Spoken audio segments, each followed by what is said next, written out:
श्री वाहिगुरु जी। सतनाम श्री वाहिगुरु साहिब जी। डंडौत बंदन अनकबार, सर्ब कला समरथ, डोलन ते रखो प्रभु, नानक ते कर हथ। बाणी बिरला विचारसी, जे को गुरमुख होए, ए बाणी महापुरख की, निज कर वसा होए। वाहिगुरु जी का खालसा, वाहिगुरु जी की फतेह। परम सत्कारयोग गुरु रूप साध संगत जी, गुरसिखां दी शाम वेले दी बाणी सोदर रहरास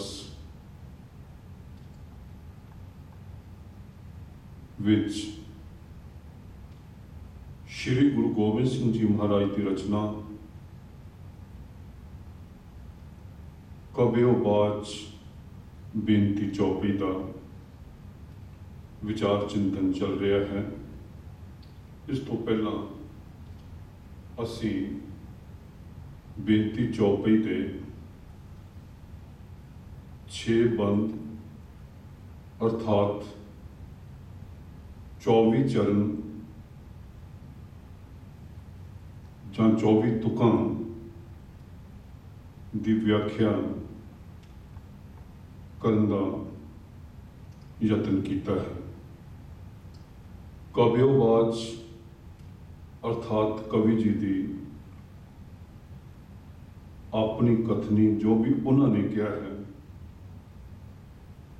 श्री गुरु गोबिंद सिंह जी महाराज के जो भी विचार हैं इस बाणी विच दर्ज हुए हैं।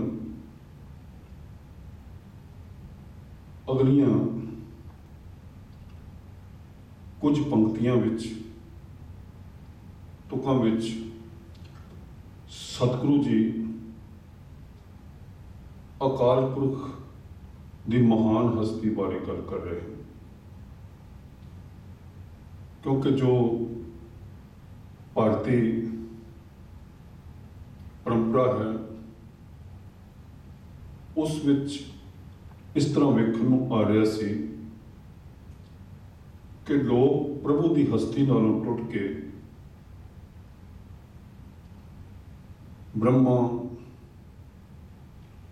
विष्णु और शिव जी नूं देवते कह के उन्होंने ही पूजा करने लग पे सन और अकाल की पूजा के नालों टुटते जा रहे सन। श्री गुरु ग्रंथ साहब जी महाराज ने इस संसार में यह सुनेहा दिता है कि इन्हां सब देवी देवतियों तो ऊपर जो हस्ती है जिसनों सतगुरु जी ने एक ओंकार आख्या है, उस सुप्रीम हस्ती के नाल जुड़न की लोड़ है। ये देवी देवते तो जो हैं ये उस अकाल पुरख के दरबार विच हमेशा ही अरदासां करते रहते हैं। ये अकाल पुरख नहीं हो सकते, ये प्रभु नहीं हो सकते। सतगुरु जी ने श्री गुरु ग्रंथ साहब जी महाराज की बाणी विच अनेकों ही थावां ते इस विचार नूं अंकित किया है। एक थां लिखते हैं, कोट बिसन कीने अवतारा, कोट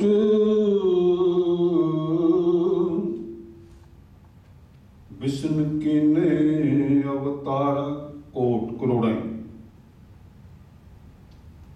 करोड़ा ही विष्णु हैं ਜਿਹੜੇ अवतार बन के इस संसार से आए हैं उस अकाल पुरख के हुक्म विच हैं। इसी तरह ही कोट महेश उपाय समाए कोट ब्रह्मे जग साजन लाए। महेश शिव जी भी अनेका ही हैं, कई शिव जी बने, कई आए कई गए। इसी तरह ही करोड़ा ही ब्रह्मे भी हैं जिन्हां बारे असीं ये कहने हैं कि वो संसार नूं साजन वाले देवते हैं। पर असल गल ये है कि साजन वाला वो अकाल पुरख है। इस तरह के ब्रह्म भी करोड़ा ही हैं। इन्हां सारे देवी देवतियां दे उत्ते जो शक्ति है उसका जिक्र करदे सतगुरु जी ने बाणी विच फरमाया है, ऐसो तनी गोविंद हमारा वर्ण साको गुण विस्तारा। साडा गोविंद ओ प्रभु अकाल पुरख ऐसा धनी है कि सारे ही देवी देवते उहदे दरबार दे सेवक हैं। उस प्रभु दे कितने गुण हैं वो विस्तार नाल बयान नहीं किए जा सकते। सो सतगुरु जी सानू ये समझाते हैं कि उस अकाल नाल जुड़ो, होर चीज़ों के नाल जुड़न की कोई लोड़ नहीं है। श्री गुरु गोबिंद सिंह जी महाराज भी चौपाई दे बेनती चौपाई दे अगले कुछ चरणों विच इसे ही विषय की व्याख्या करते हुए लिख रहे हैं। काल पाए ब्रह्मा बपतरा, काल पाए शिवजू अवतरा, काल पाए कर बिसन प्रकाशा, सकल काल का किया तमाशा। सतगुरु जी कहते हैं कि ब्रह्मा ने अवतार धारिया, वो भी समय दे नाल। काल पाए ब्रह्मा बपतरा, समय दे नाल काल प्रभु के हुक्म के अनुसार। काल पाए शिवजू अवतरा, इसी तरह ही अपने समय ते शिवजी ने अवतार धारण किया। काल पाए कर विष्णु प्रकाशा, इस तरह विष्णु का प्रकाश भी समय अनुसार होया। सकल काल का किया तमाशा। सतगुरु जी कहते हैं कि जो ये देवी देवते हैं, जिहड़े अवतार हैं जिन्हां दी लोग पूजा कर रहे हैं, ये उस काल का समय का तमाशा है, क्योंकि ये सब कुछ रचना उस अकाल पुरख के हुक्म विच होई है। ये देवी देवते उहदे हुक्म अनुसार उहदे बधे हुए संसार विच आउंदे हन अते इत्थों तुर जांदे हन। असल शक्ति उसे दे हथ विच रहिंदी है। इस करके सतगुरु जी सानू समझाउंदे ने कि भाई उस अकाल पुरख की अगम्मी शक्ति दे नाल जुड़ो, देवी देवतियां दे पिछे फिरन की कोई लोड़ नहीं। इस चीज की होर व्याख्या करते हुए अगे लिखते हैं, जवन का जोगी शिव कियो वेद राज ब्रह्मा ज्योतियो। जवन काल सब लोक सुवारा, नमस्कार है तय हमारा। सतगुरु जी कहते हैं कि मेरी नमस्कार किसनू है, मैं किसनू पूज मनदा हाँ। मैं उसनू पूज मनदा हाँ जिसने इस समय का पसारा करके सारे देवी देवते सारी सृष्टि की साधना की है। मैं उसनू मनदा। जवन काल जो की शिव कियो, जवन जिस काल ने, जिस समय ने, जिस प्रभु के हुक्म विच शिव नां दा जोगी होया है। वेद राज ब्रह्मा जो थियो, जिस दे हुक्म विच समा पा के ब्रह्मा जन्मिया है, ब्रह्मा ने अवतार धारण किया है। वो ब्रह्मा जिसनों वेद राज, वेदां दा मालिक, वेदां दा उच्चारण करता मन्निया जाता है। जवन काल सब लोक सुवारा, जिस काल ने, समय ने, प्रभु के हुक्म ने सारे ही लोग सवार के रखे हुए हैं। सतगुरु जी कहते हैं, नमस्कार है तय हमारा।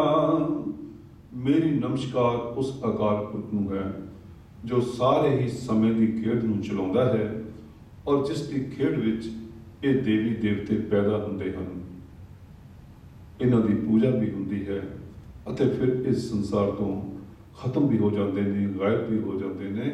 उस अकाल पुरख की हस्ती दे सब अधीन हैं अते मेरी नमस्कार उस अकाल पुरख के चरणों में है। होर व्याख्या करते हुए कहते हैं, जवन काल सब जगत बनायो,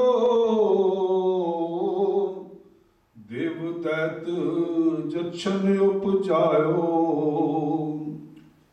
मैं उस प्रभु के हुक्म नूं, उहदे समय नूं, प्रभु नूं अरदास करता हाँ, बेनती करता हाँ, जिस प्रभु ने इस जगत बनाया है, इस जगत की रचना की अते देवी देवते अते यक्ष आदि जो भी होर मिथ्यासक चीज़ां बणियां ने, जिस दे हुक्म नाल बणियां ने, मैं उस प्रभु नूं अरदास करता हाँ, उसे नूं ही अपना पूज्य मनदा। आदि अंत एक अवतारा, सोई गुरु समझियो हमारा। सतगुरु जी कहते हैं कि वह अकाल पुरख जो इस संसार का आदि भी है, अंत भी है, असली अवतार वो ही है, वो तो ही सब कुछ प्रगट होया है। मैं तो केवल उस इको नूं मनदा हाँ। तुसी सारे संसार के लोग समझ लो कि मेरा गुरु वो है, मेरा होर कोई गुरु नहीं। बाणी विच भी प्रमाण आया है, अपरंपर पार ब्रह्म परमेश्वर, नानक गुर मिलिया सोई जियो। कई लोग इस प्रकार के निर्मूल प्रचार करते रहते हैं कि गुरु नानक साहब का गुरु कबीर सी जां कोई होर सी, कई जोग मत नाल भी जोड़ते हैं, पर सतगुरु जी के बाणी में स्पष्ट प्रमाण हैं कि उन्हां दा गुरु वो अपरंपर पार ब्रह्म प्रभु है। उसके आदेश नाल ही उस संसार विच आए हैं अते उसके हुक्म के अनुसार ही इस संसार विच काम करते हैं। शब्द गुरु सुरत तुन चेला। सतगुरु नानक देव जी महाराज ने जोगियों को बड़े स्पष्ट रूप में कह दिता कि मैं उस शब्द का चेला हाँ, मेरा गुरु है। मेरी सुरत जिहड़ी है चेला बन के उहदे नाल जुड़ी हुई है। मैं उस प्रभु का सिमरन करता हाँ। श्री गुरु गोबिंद सिंह जी महाराज भी उसे ही गल नूं दोहरा रहे हैं। आदि अंत एक अवतारा, सोई गुरु समझियो हमारा। नमस्कार तिस ही को हमारी, सकल प्रजा जिन आप सवारी। मैं उस अकाल पुरख दे हुक्म विच काम करता हाँ, उसे नूं नमस्कार करता हाँ जिसने सकल प्रजा, जितनी भी संसार की लुकाई है प्रजा है, वो आप साजी हुई है, सारे संसार में पैदा करने वाला है। सेवकन को सेवगुण सुख दियो। उस अकाल पुरख की जिहड़ा मेरा गुरु है, जिसनों मैं नमस्कार करता हाँ, उसकी सब तो वड्डी ये वडियाई है सेवकन को कि अपने सेवकां नूं शिवगुण ਉੱਚੇ दैवी गुण बख्शता है, अपने सेवकों ते कृपा करके उन्होंने नाम ते सिमरन वर्गे दैवी गुण बख्शता है। मेरा प्रभु वो है, मेरा गुरु वो है। ਉਹਦੀ ਦੂਜੀ ਵਡਿਆਈ ਇਹ ਹੈ, ਸਤਰਨ ਕੋ ਪਲ ਮੋ ਬਦ ਕੀਓ। ਜਿਹੜਾ ਮੇਰਾ ਗੁਰੂ ਹੈ, ਜਿਸ ਨੂੰ ਮੈਂ ਨਮਸਕਾਰ ਕਰਦਾ ਹਾਂ, ਉਹਦੀ ਵਡਿਆਈ ਇਹ ਹੈ ਕਿ ਉਹ ਸਤਰਨ ਕੋ, ਦੁਸ਼ਮਣਾਂ ਨੂੰ, ਜੋ ਧਰਮ ਦੇ ਦੁਸ਼ਮਣ ਹਨ, ਸੱਚ ਦੇ ਦੁਸ਼ਮਣ ਹਨ, ਉਹਨਾਂ ਨੂੰ ਪਲ ਮੋਹ ਵੱਧ ਕੀਓ, ਪਲ ਭਰ ਦੇ ਵਿੱਚ ਖਤਮ ਕਰ ਦਿੰਦਾ ਹੈ, ਮਾਰ ਦਿੰਦਾ ਹੈ। ਕਿਉਂਕਿ ਉਸ ਅਕਾਲ ਪੁਰਖ ਦੀ ਹਸਤੀ ਜਿਹੜੀ ਹੈ ਉਹ ਸੱਚ ਵਾਸਤੇ, ਸੱਚ ਦਾ ਪ੍ਰਤੀਕ ਬਣ ਕੇ ਇਸ ਸੰਸਾਰ ਦੇ ਉੱਤੇ, ਬ੍ਰਹਮੰਡ ਦੇ ਉੱਤੇ ਵਿਚਰਦੀ ਹੈ। ਜਿਸ ਕਰਕੇ ਜਿਸ ਵੇਲੇ ਕੋਈ ਸੱਚ ਦਾ ਵਿਰੋਧ ਕਰਦਾ ਹੈ, ਸੱਚ ਦਾ ਦੁਸ਼ਮਣ ਬਣਦਾ ਹੈ, ਸਤਿਗੁਰੂ ਜੀ ਕਹਿੰਦੇ ਨੇ ਉਸ ਨੂੰ ਉਹ ਪਲ ਭਰ ਦੇ ਵਿੱਚ ਖਤਮ ਕਰ ਦਿੰਦਾ ਹੈ। ਇਸੇ ਕਰਕੇ ਬਾਣੀ ਦੇ ਵਿੱਚ ਇਹ ਫਰਮਾਨ ਆਇਆ ਹੈ ਕਿ ਉਹ ਪ੍ਰਭੂ ਸਾਰੇ ਬ੍ਰਹਮੰਡ ਦਾ ਮਾਲਕ ਹੈ। ਕੋਟ ਬ੍ਰਹਮੰਡ ਕੋ ਠਾਕਰ ਸੁਆਮੀ, ਸਰਬ ਜੀਆਂ ਕਾ ਦਾਤਾ ਰੇ। ਸਾਰੇ ਜੀਆਂ ਦਾ ਦਾਤਾ ਉਹ ਹੈ। ਕਰੋੜਾਂ ਹੀ ਬ੍ਰਹਮੰਡ ਜਿਤਨੇ ਵੀ ਪੈਦਾ ਹੋਏ ਹਨ, ਸਾਰਿਆਂ ਦੇ ਉੱਤੇ ਉਸ ਦੀ ਹੁਕੂਮਤ ਹੈ। ਉਸ ਤੋਂ ਉੱਪਰ ਹੋਰ ਕੋਈ ਸ਼ਕਤੀ ਨਹੀਂ। ਇਸੇ ਤਰ੍ਹਾਂ ਬਾਣੀ ਦੇ ਵਿੱਚ ਹੋਰ ਵੀ ਅਨੇਕ ਪ੍ਰਕਾਰ ਦੇ ਹਵਾਲੇ ਮਿਲਦੇ ਹਨ, ਜਿਸ ਵੇਲੇ ਉਸ ਅਕਾਲ ਪੁਰਖ ਦੀ ਹਸਤੀ ਨੂੰ ਹੀ ਹਰ ਚੀਜ਼ ਫੋਕਸ ਕੀਤੀ ਗਈ ਹੈ, ਉਸ ਦੇ ਨਾਲ ਜੋੜੀ ਗਈ ਹੈ। ਭਗਤ ਰਵਿਦਾਸ ਜੀ ਨੇ ਬੜੇ ਖੂਬਸੂਰਤ ਬਚਨ ਲਿਖੇ ਹਨ। ਸਗਲ ਪਵਨ ਕੇ ਨਾਇਕਾ, ਇੱਕ ਛਿਨ ਦਰਸ ਦਿਖਾਏ ਜੀ। ਸਾਰੇ ਹੀ ਭਵਨਾਂ ਦੇ ਨਾਇਕ, ਮਾਲਕ, ਸੁਆਮੀ, ਮੈਨੂੰ ਇੱਕ ਪਲ ਲਈ ਦਰਸ਼ਨ ਦਿਖਾ ਦਿਓ। ਉਸ ਪ੍ਰਭੂ ਦੀ ਜੋਤ ਦੇ ਨਾਲ ਸ਼੍ਰੀ ਗੁਰੂ ਗ੍ਰੰਥ ਸਾਹਿਬ ਜੀ ਮਹਾਰਾਜ ਦੀ ਬਾਣੀ ਸਾਨੂੰ ਜੋੜਦੀ ਹੈ। ਸ਼੍ਰੀ ਗੁਰੂ ਗੋਬਿੰਦ ਸਿੰਘ ਜੀ ਮਹਾਰਾਜ ਉਸ ਅਕਾਲ ਪੁਰਖ ਦੀਆਂ ਵਡਿਆਈਆਂ ਕਰ ਰਹੇ ਹਨ। ਘਟ ਘਟ ਕੇ ਅੰਤਰ ਕੀ ਜਾਣਤ, ਭਲੇ ਬੁਰੇ ਕੀ ਪੀਰ ਪਛਾਣਤ। ਸਤਿਗੁਰੂ ਜੀ ਦੱਸ ਰਹੇ ਹਨ ਕਿ ਉਹ ਅਕਾਲ ਪੁਰਖ ਘਟ ਘਟ ਹਰ ਸਰੀਰ ਦੇ ਅੰਦਰ ਦੀ ਗੱਲ ਨੂੰ ਜਾਣਦਾ ਹੈ, ਹਰ ਜੀਵ ਦੇ ਮਨ ਦੀ ਅਵਸਥਾ ਨੂੰ ਜਾਣਦਾ ਹੈ। ਭਲੇ ਬੁਰੇ ਕੀ ਪੀਰ ਪਛਾਣਤ। ਭਲੇ ਪੁਰਸ਼ਾਂ ਦੀ ਜੋ ਪੀੜ ਹੈ, ਜੋ ਉਹਨਾਂ ਦੇ ਅੰਦਰ ਵੇਦਨਾ ਹੈ, ਉਸ ਨੂੰ ਵੀ ਜਾਣਦਾ ਹੈ। ਜੋ ਬੁਰੇ ਲੋਕਾਂ ਦੇ ਅੰਦਰ ਵਿਚਾਰ ਹਨ, ਉਹਨਾਂ ਨੂੰ ਵੀ ਜਾਣਦਾ ਹੈ, ਪਛਾਣਦਾ ਹੈ। ਚੀਟੀ ਤੇ ਕੁੰਚਰ ਅਸਥੂਲਾ, ਸਭ ਪਰ ਕਿਰਪਾ ਦ੍ਰਿਸ਼ਟ ਕਰ ਫੂਲਾ। ਉਸ ਪ੍ਰਭੂ ਦੀ ਇਹ ਵੀ ਵਡਿਆਈ ਹੈ ਕਿ ਉਹ ਕੀੜੀ ਤੋਂ ਲੈ ਕੇ, ਜੋ ਕਿ ਸੂਖਮ ਰੂਪ ਵਿੱਚ ਛੋਟੇ ਤੋਂ ਛੋਟਾ ਜੀਵ ਹੈ, ਤੇ ਕੁੰਚਰ ਜੋ ਸਥੂਲ ਰੂਪ ਵਿੱਚ ਵੱਡਾ ਜੀਵ ਹੈ, ਹਾਥੀ, ਕੀੜੀ ਤੋਂ ਲੈ ਕੇ ਹਾਥੀ ਤੱਕ, ਉਹ ਸਾਰਿਆਂ ਦਾ ਧਿਆਨ ਰੱਖਦਾ ਹੈ ਅਤੇ ਸਾਰਿਆਂ ਤੇ ਕਿਰਪਾ ਦੀ ਦ੍ਰਿਸ਼ਟੀ ਕਰਕੇ ਪ੍ਰਸੰਨ ਹੁੰਦਾ ਹੈ, ਫੁੱਲਦਾ ਹੈ, ਖੁਸ਼ ਹੁੰਦਾ ਹੈ। ਸਾਰੇ ਸੰਸਾਰ ਦੀ ਰੱਖਿਆ ਉਸਨੇ ਆਪਣੇ ਜ਼ਿੰਮੇ ਲਈ ਹੋਈ ਹੈ। ਉਹ ਸਾਰੇ ਸੰਸਾਰ ਦੀ ਸੰਭਾਲ ਕਰਦਾ ਹੈ, ਸਭ ਦੀ ਵੇਦਨਾ ਨੂੰ, ਪੀੜ ਨੂੰ ਸਮਝਦਾ ਹੈ। ਜਿਹਾ ਕਿ ਬਾਣੀ ਵਿੱਚ ਕਈ ਥਾਈਂ ਫਰਮਾਨ ਆਇਆ ਹੈ, ਸੰਤੋ ਘਟ ਘਟ ਰਹਿ ਸਮਾਹਿਓ, ਪੂਰਨ ਪੂਰ ਰਹਿਓ ਸਰਬ ਮੈਂ, ਜਲ ਥਲ ਰਮਈਆ ਆਇਓ। ਉਹ ਰਮਈਆ, ਉਹ ਮਾਲਕ, ਉਹ ਸੁਆਮੀ ਜਲ ਥਲ ਵਿੱਚ ਸਭ ਜੀਵਾਂ ਦੇ ਅੰਦਰ ਝਾਤੀ ਪਾਉਂਦਾ ਹੈ, ਸਭ ਦੀਆਂ ਕਾਮਨਾਵਾਂ ਨੂੰ, ਸਭ ਦੀਆਂ ਲੋੜਾਂ ਨੂੰ ਸਮਝਦਾ ਹੈ ਔਰ ਪੂਰੀਆਂ ਕਰਦਾ ਹੈ, ਉਹਨਾਂ ਦੀ ਸੰਭਾਲ ਕਰਦਾ ਹੈ। ਸੰਤਨ ਦੁਖ ਪਾਏ ਤੇ ਦੁਖੀ, ਜਿਹੜੇ ਉਸਦੇ ਸੰਤ ਹਨ, ਉਹਦੀ ਬੰਦਗੀ ਕਰਨ ਵਾਲੇ ਹਨ, ਜੇ ਉਹਨਾਂ ਨੂੰ ਕੋਈ ਦੁਖੀ ਕਰੇ ਤੇ ਉਹ ਪ੍ਰਭੂ ਆਪ ਦੁੱਖ ਮਹਿਸੂਸ ਕਰਦਾ ਹੈ।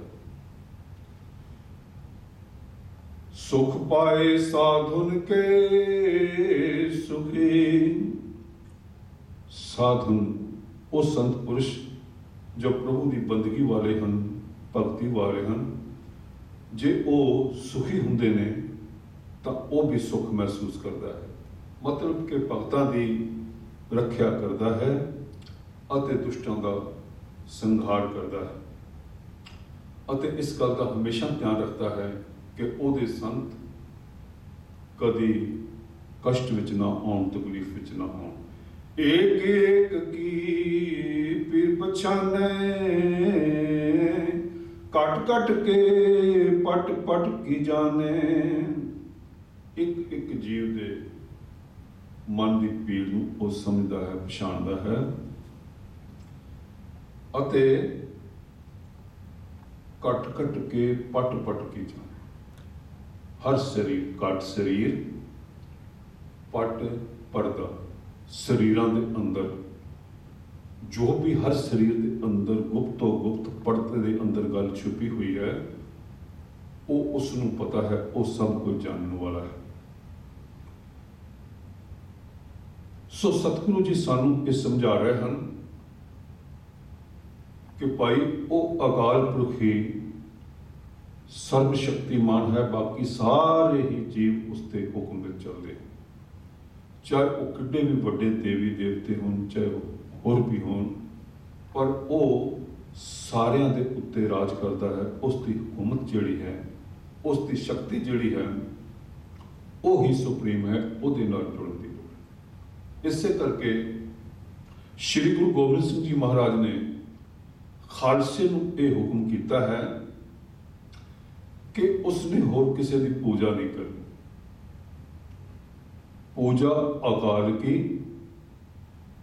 परचा शब्द का, दीदार खालसे का, ये तीन हुक्म हैं। अकाल की पूजा करनी है, शब्द के नाल सांझ पाउणी है क्योंकि शब्द गुरु है, अते खालसे के दर्शन करके प्रसन्न होना है।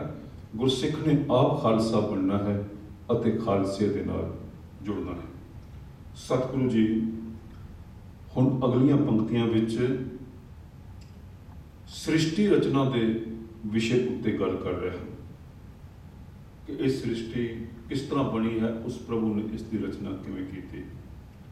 जपजी साहिब विच श्री गुरु नानक देव जी महाराज के ये फरमान हैं कि जिस वेले उस प्रभु का दिल किया, उसने ये सारा संसार उत्पन्न किया। कीता बसाओ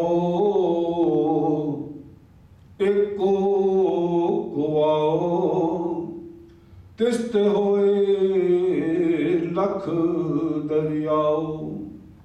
बसाओ, उसने पसारा किया, ये दुनिया बना दी। किन्ने चिर विच एक कुआओ, एक बचन बोल के जा, हो जा, बन जा। ਉਹਦੇ ਪਲ ਪਰ ਦੇ ਹੁਕਮ ਦੇ ਵਿੱਚ ਹੀ ਇਹ ਸਾਰਾ ਸੰਸਾਰ ਬਣ ਗਿਆ, ਸਾਰਾ ਬ੍ਰਹਿਮੰਡ ਬਣ ਗਿਆ, ਅਨੇਕਾਂ ਦਰਿਆ ਤੇ ਸਮੁੰਦਰ ਬਣ ਗਏ। ਸਤਿਗੁਰੂ ਜੀ ਕਹਿੰਦੇ ਨੇ ਕਿ ਉਹ ਅਕਾਲ ਪੁਰਖ ਜਿਸ ਨੂੰ ਮੈਂ ਨਮਸਕਾਰ ਕਰ ਰਿਹਾ ਹਾਂ, ਉਹ ਸਾਰੀ ਸ੍ਰਿਸ਼ਟੀ ਨੂੰ ਬਣਾਉਣ ਵਾਲਾ ਹੈ। ਉਸਨੇ ਕਿਵੇਂ ਬਣਾਈ ਹੈ? ਸ਼੍ਰੀ ਗੁਰੂ ਗੋਬਿੰਦ ਸਿੰਘ ਜੀ ਮਹਾਰਾਜ ਚੌਪਈ ਦੇ ਵਿੱਚ ਫਰਮਾਨ ਕਰ ਰਹੇ ਹਨ, ਜਬ ਉਤ ਕਰਖ ਕਰਤ ਕਰਤਾਰਾ। दो चीज़ां हैं, एक है आकर्षण, वो शक्ति जिस नाल अपने वाल चीज़ नूं खिंचिया जाए। दूजा है अपने नालों चीज़ नूं दूर करना, उदकर्ख, आकर्षण का उल्ट। महाराज जी कहते हैं कि जिस वेले वो करतार, वो करता पुरख वाहिगुरु ओदा दिल करता है जब उद करक करत कर तारा, जब वो अपना प्रसार करता है उस वेले प्रजा धरत तब दे अपारा। अनेकां ही प्रकार के जीव बन जाते हैं, प्रजा बन जाती है, संसार बन जाता है। ਉਹਦੇ मन की ਉਹਦੇ फुरने की गल है, ਜਦੋਂ भी वो चाहे अपने विचों इस सृष्टि का प्रसारा कर दिंदा है। ਅਤੇ ਜਦੋਂ ਉਹਦੇ मन ਵਿੱਚ आवे वो सारे कुछ ਨੂੰ आकर्षण की शक्ति ਦੇ ਨਾਲ ਆਪਣੇ ਵਿੱਚ खिंच के मिला ਲੈਂਦਾ है ਅਤੇ इस तरह ਇਹ संसार खत्म भी हो जाता है। जाब्या करख करत हो कब हूँ, तुम में मिलत दे तर सब हूँ। जदों वो प्रभु सतगुरु जी अरदास कर रहे हैं कि हे अकाल पुरख, जदों तुहाडा मन करता है तुसी आकर्षण द्वारा आकर्क करके अपनी खिच पा के सारे ही संसार दीयां जितनियां भी देहां हन, जितने भी शरीर हन, उस उन्हां नूं अपने विच समेट लेंदे हो अते इस संसार का खात्मा हो जाता है। मतलब यह है कि संसार नूं सिरजन वाले भी तुसी हो, बनाउण वाले भी तुसी हो अते इस नूं खत्म करने वाले भी तुसी हो। तुसी सारियां शक्तियां दे मालक हो। सतगुरु जी और फरमा रहे हैं, जेते बदन सृष्ट सब धारे। हे प्रभु, जिहड़ी सृष्टि तुसी बनाई है, बदन बदन मैंने शरीर, जितने भी शरीर तुसी बनाए हैं वो आपो अपने तरीके दे नाल तुहाडा वर्णन भी करते रहते हैं, तुहाडी सिफत सलाह भी करते रहते हैं। अनेकां ही तरीके हैं, जिवें कि सतगुरु जी ने सोदर वाले शब्द विच सानूं दस्सिया है, केते दे नाल अनेक दे नाल कि अनेकां ही शक्तियां जो ब्रह्मंड विच विचर रहीआं हन, सारियां ही उस अकाल पुरख दी आपो अपने तरीके दे नाल प्रशंसा कर रही हैं। इत्थे भी सतगुरु जी श्री गुरु गोबिंद सिंह जी महाराज दस रहे हैं, जेते बदन सृष्ट सब थारे। इस सृष्टि विच जितने भी शरीर हैं, जितने भी जीव हैं, आप अपनी बूझियो चारे। तेरा जदों वर्णन करते ने आपो अपनी बुद्धि के अनुसार करते, जिन्नी किसी नूं तुसीं सोझी बख्शी है उस हिसाब के नाल तुहाडा वर्णन करते हो।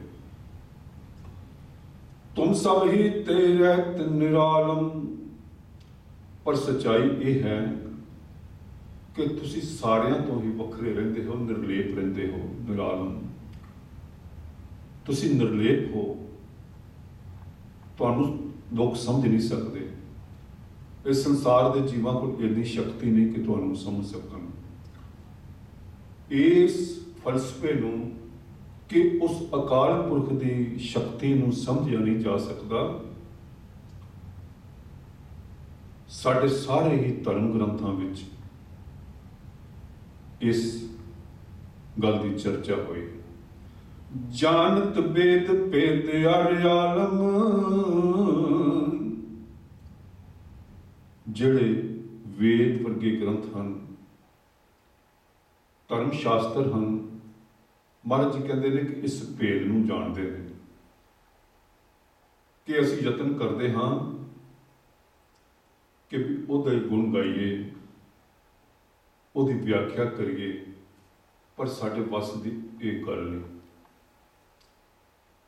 आलम बड़े बड़े विद्वान भी ये कोशिश करते हैं, पर उन्होंने भी इस गल की समझ नहीं आती और वो भी यही मनते हैं कि वह प्रभु बेअंत है, उसका वर्णन हो नहीं सकता, वो वर्णन अतीत है। निरंकार निर्विकार निर्लंभ। हे प्रभु, तुहाडी शक्ति किस तरह की है? ਤੁਸੀਂ ਆਕਾਰ ਰਹਿਤ ਹੋ, ਨਿਰੰਕਾਰ ਹੋ, ਤੁਹਾਡਾ ਕੋਈ ਵੀ ਆਕਾਰ ਨਹੀਂ ਹੈ, ਤੁਸੀਂ ਨਿਰਗੁਣ ਸਰੂਪ ਹੋ। ਨਿਰਵਿਕਾਰ, ਜਾਂ ਇਹ ਕਹਿ ਸਕਦੇ ਹਾਂ ਕਿ ਤੁਸੀਂ ਉਹ ਹਸਤੀ ਹੋ ਜਿਸ ਵਿੱਚ ਕੋਈ ਵੀ ਵਿਕਾਰ ਨਹੀਂ, ਮੰਦੀ ਗੱਲ ਨਹੀਂ, ਜੋ ਸ਼ੁੱਧ ਹੀ ਸ਼ੁੱਧ ਹੈ, ਸੱਚ ਹੀ ਸੱਚ ਹੈ, ਤੁਸੀਂ ਉਹ ਹੋ। ਨਿਰਲੰਭ, ਤੁਸੀਂ ਨਿਰਲੰਭ ਹੋ, ਕਿਸੇ ਵੀ ਆਸਰੇ ਤੇ ਨਹੀਂ ਹੋ। ਆਦ ਅਨੀਲ ਅਨਾਦ ਅਸੰਭ, ਤੁਸੀਂ ਆਦ ਹੋ, ਇਸ ਸਾਰੇ ਸੰਸਾਰ ਦਾ ਆਦ ਤੁਸੀਂ ਹੋ। ਆਦ ਸੱਚ, ਜੁਗਾਦ ਸੱਚ, ਹੈ ਵੀ ਸੱਚ, ਨਾਨਕ ਹੋਸੀ ਵੀ ਸੱਚ। ਹਮੇਸ਼ਾ ਹੀ ਤੁਸੀਂ ਸੱਚੇ ਹੋ, ਤੁਸੀਂ ਹੀ ਸੱਚ ਦੇ ਪ੍ਰਤੀਕ ਹੋ, ਤੁਸੀਂ ਸਤਨਾਮ ਹੋ, ਤੁਸੀਂ ਕਰਤਾ ਪੁਰਖ ਹੋ, ਤੁਸੀਂ ਨਿਰਭਉ ਹੋ, ਤੁਸੀਂ ਨਿਰਵੈਰ। ਸਤਿਗੁਰੂ ਜੀ ਕਹਿੰਦੇ ਹਨ, ਆਦ ਅਨੀਲ, ਅਨੀਲ ਰੰਗ ਰਹਿਤ, ਤੁਸੀਂ ਰੰਗ ਰਹਿਤ ਹੋ। ਅਨਾਦ, ਤੁਹਾਡਾ ਕੋਈ ਵੀ ਆਦ ਨਹੀਂ ਸਮਝ ਸਕਦਾ ਤੁਸੀਂ ਕਿੱਥੇ ਹੋ, ਕਿਵੇਂ ਹੋ। ਅਸੰਭ, ਤੁਸੀਂ ਆਪਣੇ ਆਪ ਤੋਂ ਪ੍ਰਗਟ ਹੋਏ ਹੋ, ਤੁਹਾਨੂੰ ਬਣਾਉਣ ਵਾਲਾ ਕੋਈ ਨਹੀਂ ਹੈ। ਤੁਸੀਂ ਸਭ ਸ਼ਕਤੀਆਂ ਦੇ ਮਾਲਕ ਹੋ, ਤੁਸੀਂ ਸਾਰੇ ਸੰਸਾਰ ਦੇ ਸਿਰਜਕ ਹੋ, ਤੁਹਾਨੂੰ ਕੋਈ ਸਮਝ ਨਹੀਂ ਸਕਦਾ। ਫਿਰ ਵੀ ਕਈ ਲੋਕ ਕੋਸ਼ਿਸ਼ ਕਰਦੇ ਰਹਿੰਦੇ ਹਨ। ਜੇ ਕੋ ਆਖੈ ਬੋਲ ਵਿਗਾੜ, ਤਾਂ ਲਿਖੀਏ ਸਿਰ ਗਵਾਰਾਂ ਗਵਾਰ। ਜਪਜੀ ਸਾਹਿਬ ਦੇ ਵਿੱਚ ਸਤਿਗੁਰੂ ਜੀ ਦੇ ਫਰਮਾਨ ਹਨ। ਫਿਰ ਵੀ ਕੁਝ ਲੋਕ ਕਹਿੰਦੇ ਹਨ, ਸਤਿਗੁਰੂ ਜੀ ਕਹਿੰਦੇ ਨੇ ਕਿ ਵੀ ਜਿਹੜੇ ਕਹਿੰਦੇ ਨੇ ਉਹਨਾਂ ਨੂੰ ਗਵਾਰ ਸਮਝੋ, ਜੇ ਉਹ ਇਹ ਕਲੇਮ ਕਰਦੇ ਨੇ, ਦਾਅਵਾ ਕਰਦੇ ਨੇ ਕਿ ਅਸੀਂ ਉਸ ਪ੍ਰਭੂ ਦੇ ਹਸਤੀ, ਪ੍ਰਭੂ ਦੀ ਹਸਤੀ ਨੂੰ ਬਿਆਨ ਕਰ ਸਕਦੇ ਹਾਂ, ਉਹਦੀ ਹਸਤੀ ਨੂੰ ਕੋਈ ਬਿਆਨ ਨਹੀਂ ਕਰ ਸਕਦਾ। ਸਤਿਗੁਰੂ ਜੀ ਇੱਥੇ ਫਰਮਾ ਰਹੇ ਹਨ, ਤਾਂ ਕਾ ਮੂੜ ਉਚਾਰਤ ਭੇਦਾ। ਮੂੜ ਬਣੇ ਮੂਰਖ, ਮੂਰਖ ਲੋਕ ਉਸ ਪ੍ਰਭੂ ਦੇ ਭੇਦ ਦੱਸਣ ਦੀ ਕੋਸ਼ਿਸ਼ ਕਰਦੇ ਨੇ ਕਿ ਉਹ ਇਹ ਹੈ, ਉਹ ਉਹਦੇ ਵਿੱਚ ਆ ਚੀਜ਼ਾਂ ਨੇ ਵਿਆਖਿਆ ਕਰਨ ਦੀ ਕੋਸ਼ਿਸ਼ ਕਰਦੇ ਨੇ। ਜਾਂ ਕੋ ਪੇਵ ਨ ਪਾਵਤ ਬੇਦਾ। ਸਤਿਗੁਰੂ ਜੀ ਕਹਿੰਦੇ ਨੇ ਕਿ ਉਹਦੇ ਭੇਦ ਨੂੰ, ਉਸ ਪ੍ਰਭੂ ਦੀਆਂ ਵਡਿਆਈਆਂ ਨੂੰ ਤਾਂ ਵੇਦਾਂ ਵਰਗੇ ਗ੍ਰੰਥ ਵੀ ਨਹੀਂ ਪਾ ਸਕੇ, ਤੇ ਫਿਰ ਸਧਾਰਨ ਵਿਅਕਤੀ ਦੀ, ਆਮ ਵਿਅਕਤੀ ਦੀ ਪਹੁੰਚ ਕਿਵੇਂ ਹੋ ਸਕਦੀ ਹੈ। ਜੇ ਕੋਈ ਕੋਸ਼ਿਸ਼ ਕਰਦਾ ਹੈ, ਸਤਿਗੁਰੂ ਜੀ ਕਹਿੰਦੇ ਨੇ ਕਿ ਉਹ ਮੂੜ ਹੈ, ਉਹ ਮੂਰਖ ਹੈ, ਉਹ ਐਵੇਂ ਹੀ ਰੌਲਾ ਪਾ ਰਿਹਾ ਹੈ। ਇਸ ਸੰਸਾਰ ਵਿੱਚ ਕਿਸ ਤਰ੍ਹਾਂ ਲੋਕ ਕਰ ਰਹੇ ਹਨ। ਤਾਂ ਕੋ ਕਰ ਪਾਹਨ ਅਨੁਮਾਨਿਤ। ਅਨੇਕਾਂ ਹੀ ਅਜਿਹੇ ਜੀਵ ਹਨ ਜੋ ਉਸ ਨੂੰ, ਤਾਂ ਕੋ, ਉਸ ਪ੍ਰਭੂ ਨੂੰ ਪੱਥਰ ਸਮਝ ਕੇ ਪੂਜਦੇ ਪਏ ਹਨ। ਕਾਹੂ ਲੈ ਪਾਹਨ ਪੂਜ ਧਰਿਓ ਸਿਰ, ਕਾਹੂ ਲੈ ਲਿੰਗ ਕਰੇ ਲਟਕਾਇਓ, ਕਾਹੂ ਲਖਿਓ ਹਰ ਅਵਾਚੀ ਦਿਸਾ ਮੈਂ, ਕਾਹੂ ਪਛਾਂ ਕੋ ਸੀਸ ਨੁਵਾਇਓ, ਕੋ ਮ੍ਰਿਤਾਨ ਕੋ ਪੂਜਤ ਹੈ ਪਸ, ਕਾਹੂ ਲੈ ਪਾਹਨ ਪੂਜ ਧਰਿਓ ਸਿਰ, ਕਾਹੂ ਲੈ ਲਿੰਗ ਕਰੇ ਲਟਕਾਇਓ, ਕਾਹੂ ਲਖਿਓ ਹਰ ਵਾਚੀ ਦਿਸਾ में, ਕਾਹੂ ਪਛਾ ਕੋ ਸੀਸ ਨੁਵਾਇਓ, को पतान को पूजत है पस, को मृतान को पूजन धायो, कूर क्रिया उर्झो सब ही जग, सिर भगवान को भेद न पायो। कोई पुत्तां नूं पूज रहा है, कोई मूर्तियां नूं पूज रहा है, मड़ियां नूं पूज रहा है। सतगुरु जी कहते हैं लोक अनेकां तरीकों के नाल उहनूं पूजन दे लगे हुए ने, पर सच नूं नहीं पूजदे, ਉਹ ਹੋਰ ਕਰਮ ਕਾਂਡ ਦੇ ਵਿੱਚ ਫਸੇ ਹੋਏ ਹਨ। ਤਾਂ ਕੋ ਕਰ ਪਾਹਨੇ ਅਨਮਾਨਤ, ਮਹਾਮੂੜ ਕਛ ਭੇਦ ਨ ਜਾਣਤ। ਉਹ ਲੋਕ ਮਹਾਮੂੜ ਹਨ, ਮਹਾਮੂਰਖ ਹਨ, ਵੱਡੇ ਮੂਰਖ ਹਨ, ਜਿਹੜੇ ਉਸ ਪ੍ਰਭੂ ਦੇ ਸੱਚ ਨੂੰ ਸਮਝਦੇ ਨਹੀਂ। ਕਦੀ ਪੱਥਰਾਂ ਵਿੱਚੋਂ ਭਾਲਦੇ ਹਨ, ਕਦੀ ਹੋਰ ਚੀਜ਼ਾਂ ਵਿੱਚੋਂ ਭਾਲਦੇ ਹਨ। ਇਹ ਅਨੁਮਾਨ ਲਾਈ ਜਾਂਦੇ ਹਨ ਕਿ ਇਹ ਪੱਥਰ ਹੀ ਰੱਬ ਹੈ।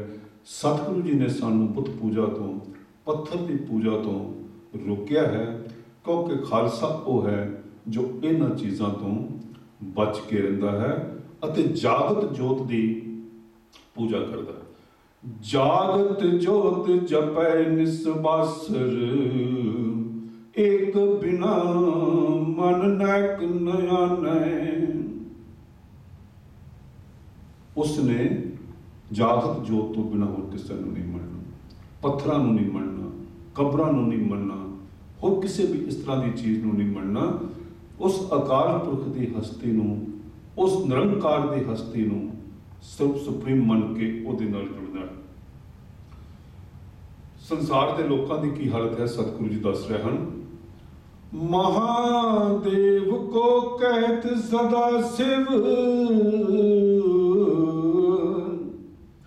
निरंकार का चिन्हत न पिव। महादेव शिव जी जो देवता है, जिसके बारे एक ख्याल है कि वो संसार का संहार करता है, खत्म करता है। महाराज जी कहते ने कि उस महादेव नूं ही, उस शिव जी नूं ही लोग सदा शिव जो हमेशा रहने वाला शिव है, अकाल पुरख, उन्होंने अकाल पुरख समझ के लोग पूजी जा रहे हैं। सतगुरु जी कहते हैं कि लोग अज्ञानी हैं। महादेव को कहत सदा शिव, निरंकार का चिन्हत न पिव। ਇਹ ਉਸ ਨਿਰੰਕਾਰ ਦਾ, ਆਕਾਰ ਰਹਿਤ ਵਾਹਿਗੁਰੂ ਦਾ, ਨਿਰਗੁਣ ਸਰੂਪ ਵਾਹਿਗੁਰੂ ਦਾ ਚੀਨਤ ਜਾਣਦੇ ਨਹੀਂ। ਭੇਵ ਭੇਦ, ਇਹ ਉਸ ਦਾ ਭੇਦ ਨਹੀਂ ਜਾਣਦੇ। ਸਤਿਗੁਰੂ ਜੀ ਸਾਨੂੰ ਸਮਝਾ ਰਹੇ ਹਨ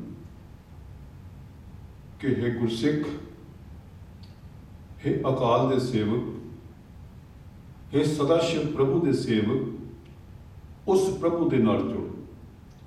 ਪੱਥਰਾਂ ਦੇ ਨਾਲ ਜੁੜਨ ਦਾ ਕੋਈ ਫਾਇਦਾ ਨਹੀਂ, ਇਹ ਦੇਵੀ ਦੇਵਤਿਆਂ ਦੇ ਨਾਲ ਜੁੜਨ ਦਾ ਕੋਈ ਫਾਇਦਾ ਨਹੀਂ। ਤੂੰ ਉਸ ਅਕਾਲ ਦੇ ਨਾਲ ਜੁੜ ਕੇ ਉਹਦੀ ਪੂਜਾ ਕਰ, ਤਾਂ ਤੈਨੂੰ ਕੁਝ ਪ੍ਰਾਪਤ ਹੋਵੇਗਾ। ਸਤ ਸੰਗਤ,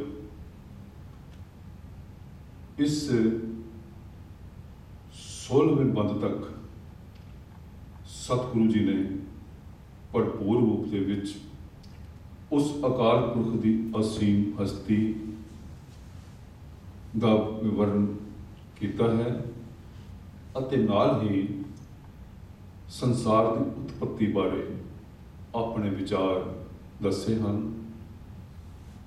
ਜੋ ਵਿਚਾਰ ਸ੍ਰੀ ਗੁਰੂ ਗ੍ਰੰਥ ਸਾਹਿਬ ਜੀ ਮਹਾਰਾਜ ਵਿੱਚ ਆਏ ਹਨ, ਇਹ ਲਗਭਗ ਉਹਨਾਂ ਦੀ ਹੀ ਵਿਆਖਿਆ ਹੈ ਜੋ ਸਤਿਗੁਰੂ ਜੀ ਨੇ ਕਬਿਓਬਾਦ 'ਚ ਆਪਣੇ ਰਚੇ ਹੋਏ ਬਚਨਾਂ, ਆਪਣੇ ਸੁਖਨ, ਆਪਣੇ ਕਥਨ ਦੁਆਰਾ, ਇਸ ਚੌਪਈ ਦੇ ਮਾਧਿਅਮ ਦੁਆਰਾ ਸਾਡੇ ਤੱਕ ਭੇਜੇ ਹਨ। ਅਸੀਂ ਇਹਨਾਂ ਤੇ ਚੱਲ ਕੇ ਉਸ ਪ੍ਰਭੂ ਦੀਆਂ ਬੇਅੰਤ ਸ਼ਕਤੀਆਂ ਨੂੰ ਸਮਝਣਾ ਹੈ ਅਤੇ ਉਸ ਅਕਾਲ ਪੁਰਖ ਦੇ ਚਰਨਾਂ ਨਾਲ ਜੁੜਨਾ ਹੈ। ਕਬਿਓਬਾਦ 'ਚ ਬੇਨਤੀ ਚੌਪਈ ਦੀ ਇਹ ਵਿਚਾਰ ਇਸੇ ਤਰ੍ਹਾਂ ਹੀ ਜਾਰੀ ਰਹੇਗੀ। ਵਾਹਿਗੁਰੂ ਜੀ ਕਾ ਖਾਲਸਾ, ਵਾਹਿਗੁਰੂ ਜੀ ਕੀ ਫਤਿਹ।